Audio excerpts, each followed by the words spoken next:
Преспанското езеро е пред еколошка катастрофа. Повлекувањето на водата долж брегот е од неколку стотици метри, па се до 3 километри. Дали македонската влада дигна раце од Преспанското езеро? Граѓанските активисти укажуваат дека не се оствари ни најавата за можно прогласување кризна состојба во Преспанскиот слив, како што се бараше уште пред 3 години. Второто поголемина езеро во Македонија буквално го снемува. Во последните 3 децении Преспанско изгубило речиси половина од својата вода, односно 53 милиони метри кубни вода му недостигаат. За илустрација, на ова место каде што јас се наоѓам некогаш било под вода. Екологистите, невладините здруженија и експертите прашуваат каде се превземените мерки од страна на владата.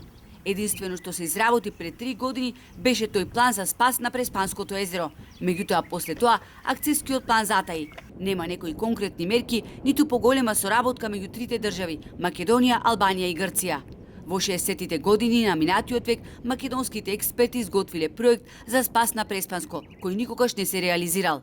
Може да се најде решение, а тоа решение да се насочи водата од Преспанското езеро по потреба за централите, а регулацијата на езерото Преспа ќе биде сочувана, онака како што Господ го дал природата, а ние струја трите држави ќе имаат во секое време.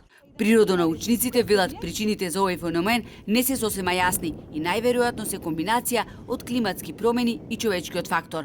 Исто така грешка е направена со тоа што од грчка страна е направена брана помеѓу малото и големото Преспанско езеро и е запрен природниот проток на вода од мала Преспа кон големото Преспанско езеро. Со милениуми Преспанското езеро било недопрено, но под притисок на климатските промени, неконтролираното испомпување вода за потребите на земјоделството и загадувањето се намалува со алармантна брзина.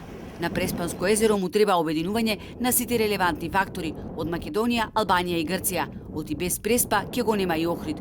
Околу 25% од водата која го храни Охридско езеро доаѓа од Преспанското.